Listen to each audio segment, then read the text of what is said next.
Yo! What is good? Welcome back to Joshon Point mga pare. So ngayon ang pag-uusapan natin, pag high value ka, mas delikado ka. Interested ka na dito pare, hit mo na yung like button, share mo na rin, and let's go!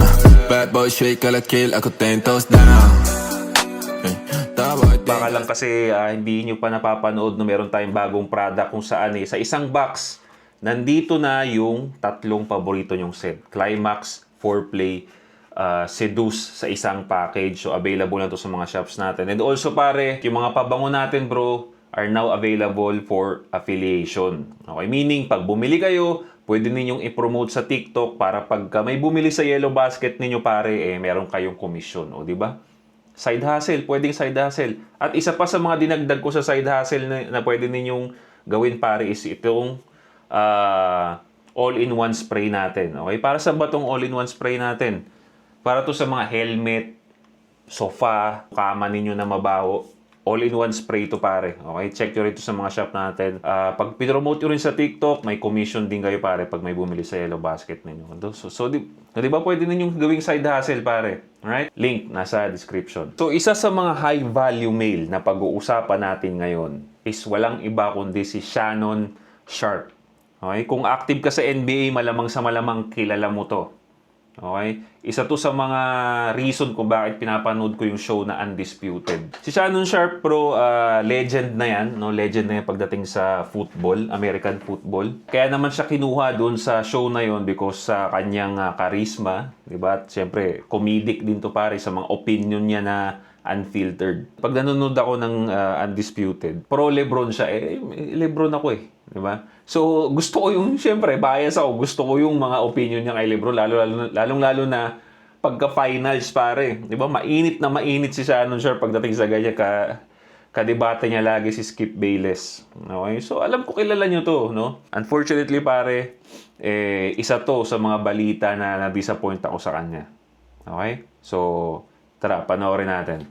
So the story goes like this. A woman by the name of Gabriela Zuniga is suing Shannon Sharpe for $50 million for alleged SA. And the story's insane not only because of the allegations being brought forth against Shannon Sharpe and who Shannon Sharpe is as a person, but the reaction Shannon Sharpe has had and what this has led to, including Shannon Sharpe stepping down from ESPN. Now Okay, so para magkaroon kayo ng idea pare, no?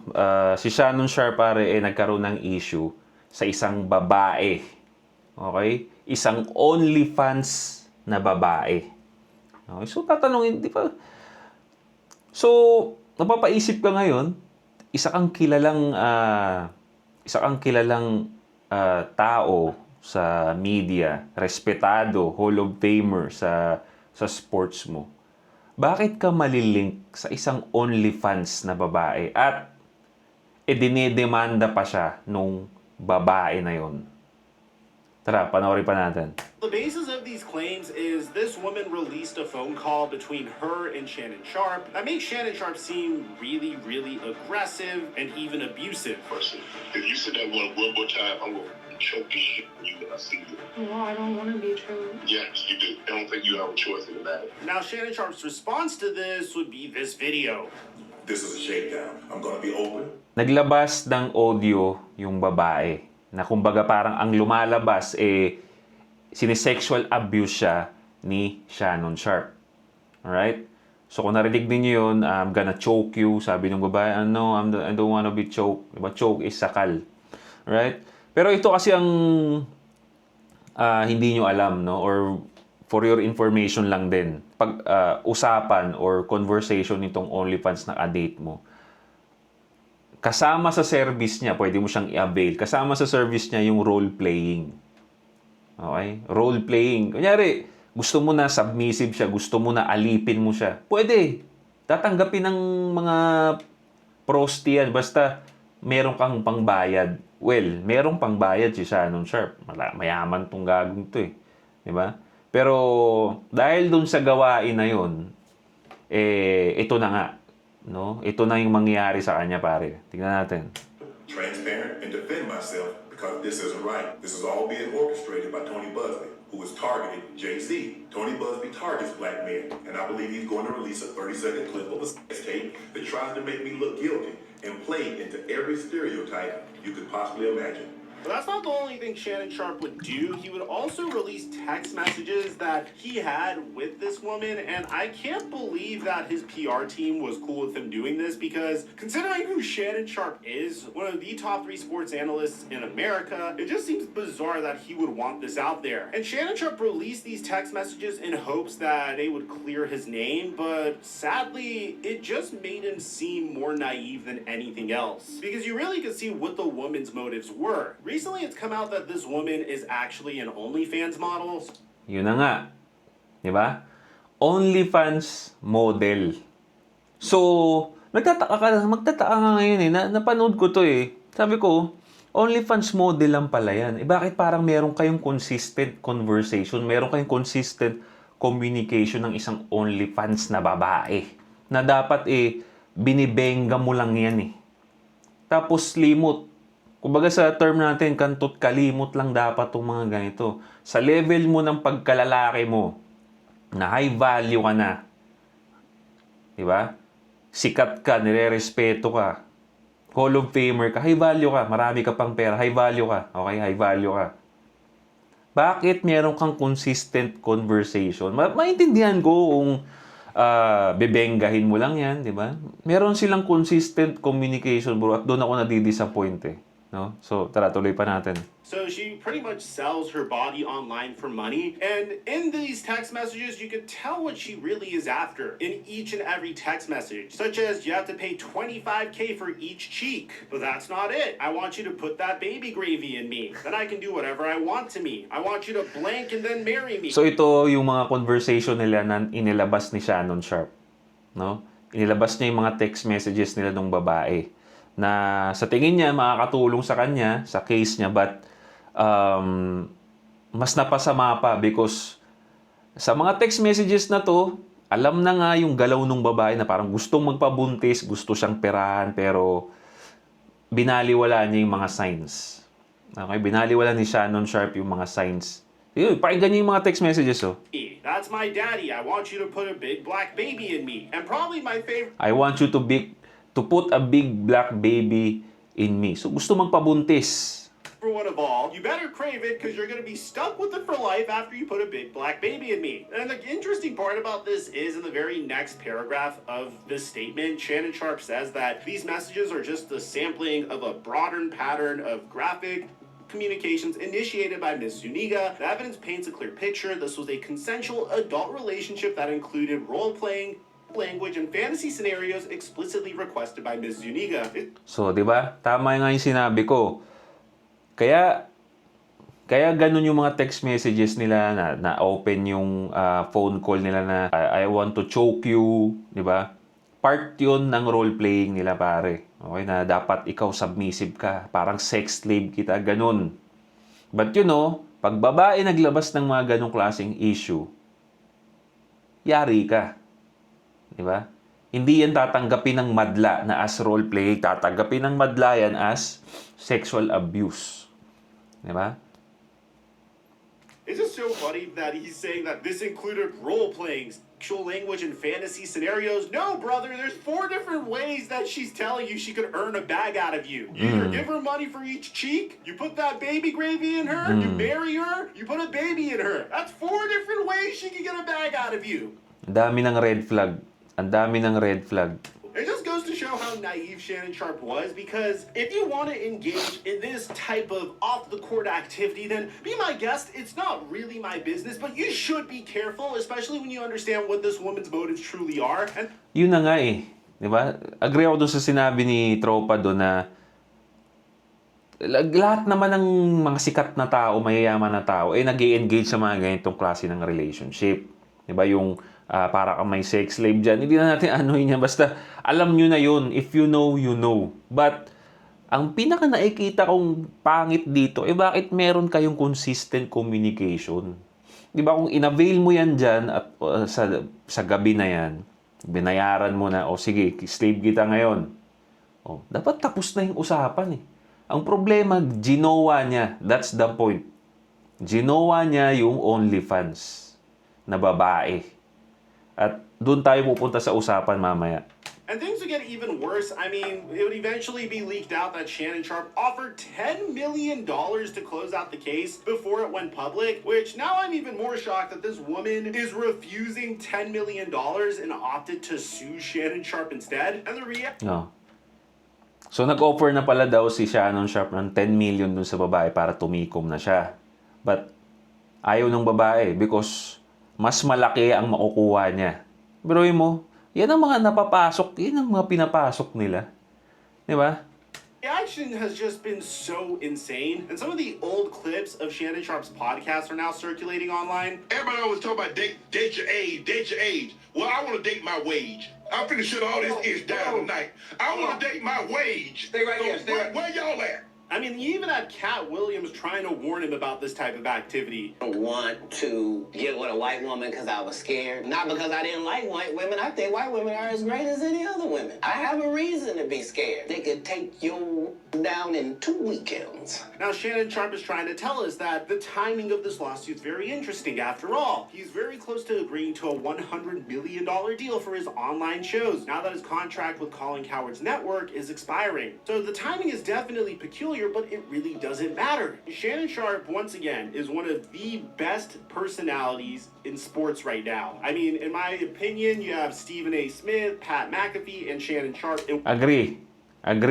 Kaya rin sobrang ganda nung NBA Finals pag nandun si LeBron is because kay Shannon Sharp. Okay, sobrang entertaining nito pare. Yung pagde-debate niya, hinahaluan niya ng comedic, ng comedy. Basta entertaining siya pare. Kaya nag-boom din yung Undisputed bro dahil sa kanya. Yung show nila ni Skip Bayless. Dahil sa kanya. Okay? So, yeah, high value tong lalaki na to. Kung saan siya pumupunta, may pera. Charismatic ka, gusto ka ng mga tao, gusto ka ng manonood, at may pera pag saan ka pumunta. High value man yun.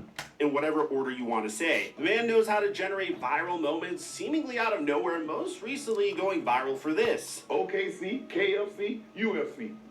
Look at the five. FGA, PGA, USA. Look at the five. Yeah, Lakers in 5. Yun yung lagi yung You sinasabi. would think he'd be a little bit more careful about the way he conducts himself and who's potentially after him for a payday, which could very well be the case here. And it seems like he didn't do his job to protect himself and things just got way, way worse. Because originally this was just something that was being memed between all of social media, including this insane meme of a Shannon Sharp action figure. But now some stuff has been released that has resulted in Shannon Sharp stepping down from ESPN, including a brand new phone call that doesn't make Shannon Sharp look the... So yan, tingnan mo pare. Dahil dun sa issue na yan, sa pag-engage niya sa isang babae na wala sa lugar, na isang babaeng pakawala, tingnan mo, sira ang karir, pare.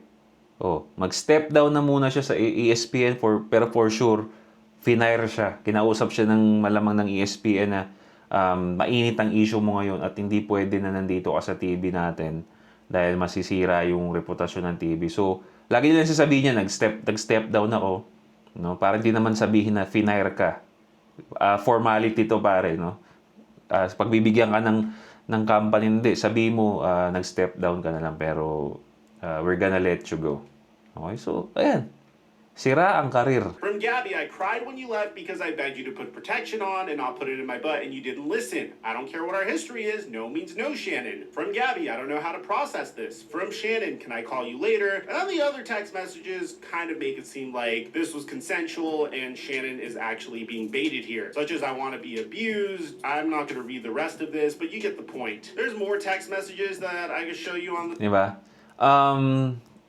Based doon sa mga text messages nila, consensual yung nangyari, yung mga ganunang choke, yung role play. Kasi nga nasa role playing nga sila, kasama yan sa pinag-usapan nila. Babayaran kita, magiging bitch kita rito, but susundin mo yung gusto o role playing. At doon na ako hindi agree. Alam ko, gets ko yun, but hindi na kailangan ng ginawa niya pare. Yun doon ako na ano eh. the the screen. If you guys want to read, you guys could go ahead and read it for yourselves, including her telling Shannon that she wants to be tied up. But I have to admit, in terms of who's winning this situation, I have to say that this adult star is. Photographs and videos have been going viral of her online, so at the very minimum, people are going to find out who she is and probably pay her for her online content, so that's a huge victory for her. We're not going to show it on this channel. Totoo. Di ba? Dahil maganda yung babae, sumikat siya rito, nagkaroon siya ng clout, magkakaroon ngayon siya ng maraming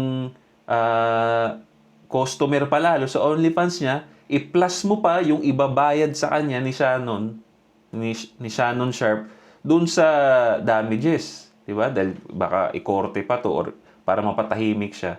Paldo. Paldo yung babae dito. Pero siya, si Shannon Sharp, sira ang reputasyon niya. At the same exact time, Shannon Sharp's situation is so bad that now he needs to step down from ESPN during a pretty pivotal time for sports. I mean, it's the NBA playoffs right now. That's going to go into the NBA offseason. So, hindi ko natatapusin yung video pare, but you get the point. Yung title, yung sinabi ko sa inyo about sa video na to. Pag high value male ka, mas delikado ka. Okay? Maraming mga nagchat-chat sa akin, bro. At usapin din yan dito sa community natin na ano ba talaga mas okay? Ang unahin ang career ko, mag-concentrate ako sa career ko o pambababae? Okay? And lagi ko sinasabi pare, unahin mo yung career mo, no? Unahin mo yung pagpapapera at babae on the side. Okay? Laging dapat nakikipag-communicate ka sa babae. Because bakit? Bakit? I-depends ako talaga na pag naging successful ka dyan sa ginagawa mo, akala mo madali. Akala mo, yes, totoo yun. Na pagka marami ka ng resources dahil sa pag-concentrate mo sa karir mo, maraming babae ang titingin sa'yo, ang hahabol sa'yo. But, yung mga babae ba na hahabol sa'yo, lahat yun, matino? Of course not. Nakaka-attract ka na ng maraming babae. Mas malaki rin ang possibility na maka-attract ka ng maling babae. At dahil hindi mo alam yung nature nila, dahil nag-concentrate ka lang sa career mo at hindi ka nagbasa ng women nature at hindi ka nakipaghalubilo sa mga babae, ang mga babae sa taas, bro, mas matatalino yan sa mga babaeng nandito sa baba. Mas tuso sila. At yun ang ginawa, itong nangyari kay Shannon Sharp is one of the best example ng ibig ko sabihin. Ang dali-daling iwasan ng mga ganitong klase ng issue. Ang dami-daming artista, ang dami-daming celebrity, ang dami-daming high-value men ang pumapasok sa ganitong eksena. Pero bakit hindi natin nababalitaan? Because mas matalino sila kay Shannon Sharp pagdating sa babae. Okay? Ang dali-dali. Right? Unang-una, yes, avail mo yan. In-avail mo yung prosti na yan. Bembang, gusto mo on that night, may role-playing tayo. Pagkatapos nun, wala na tayong communication. Yung evidence na itinira sa kanya, hindi dahil nag-sex sila, kundi dahil doon sa recorded phone call nila. Na dapat wala yun kung wala silang consistent communication. Kung binembang nilang yung babae. Ligtas. May career pa siya, hindi nasira yung reputasyon niya. Ito lagi ninyo tatandaan, bro. Again, hindi porket high value male, ligtas ka na sa lahat. Mas delikado dyan sa lugar na yan. Mas delikado pag nasa taas ka na because mas maraming gustong hilain ka pababa. Pag nag-concentrate ka lang sa pera mo at hindi yung foundation natin which is yung physical and mental, madali kang mahihila nila pababa, bro. Kasama na doon yung isa sa mga greatest weaknesses natin, yung babae. Kahit ano pang lakas mo, babae ay isa sa mga greatest weakness natin. Kaya kung di ka matalino dyan, kayang-kaya ka nilang hilain. O wag na tayong umalis wag na tayong lumayo. International to, di ba? Dito sa atin, nangyari na to Di ba? Mga sikat na artist na sinira, na sinira yung reputasyon ng mga girlfriend nila. Nung sinuwalat yung issue, sinong bumaba yung mga artist, yung mga girl nila yung umangat. Same dito. Same na same. Bumaba ang reputasyon ni Shannon Sharp, yung babae, dahil OnlyFans siya, dahil na-expose, nagka-clout, marami tuloy siyang dadagdagan yung subscriber niya at the same time, yung pera na ibabayad sa kanya. Oh. Di ba? Kaya ako gustong gawa ng video to kasi marami sa atin nag-i-aim na maging high value men. Okay? Pero akala ninyo ganun kadali yun. Hindi. Mas mahirap dyan sa taas. Mas mahirap sa taas. Mas maraming tuso. Hindi lang babae kundi mga lalaki din na pwede kang hilain pababa, pwede kang siraan. Mas mahirap pag hindi ka matalino gumalaw. Lalo na pagdating sa babae. So gusto kong matanggal sa isip ninyo na ang pagiging high value men, pag naging high value men ka na, relax ka na. No. Hindi. Okay? Mas mahirap. Kaya maraming tao, ang gusto lang ng simpleng buhay para simple lang din yung problema. Pag high value men ka, high risk din ang mga problema mo. So, ano lang to, para lang magising tayo sa katotohanan. Ba't di ko naman sinasabi na, huwag ka nang mangarap ng malaki, Diyos. Huwag ka nang mangarap ng malaki, pare. Hindi yun. No? Tuloy pa rin tayo, but ingat. Ingat. Okay? So, baka naman may magsabi dyan, hindi ka pa naman high value man. Hindi pa ako high value man, pare. Pinupuntahan pa lang natin yun. But, warning din to sa atin, sa akin, na yung mga ganitong klase. At syempre, yung inaaral ko, binibigay ko lang din sa inyo. Okay? Baka kasi mayroon na namang duwende dyan na magsabi, hindi, you're not a high value man. High value man from TikTok. Leave a comment down below kung ano masasabi ninyo. Don't forget to subscribe, hit the bell para notify kayo sa mga bago nating videos. This is Josh on Point. See you next time. Boom.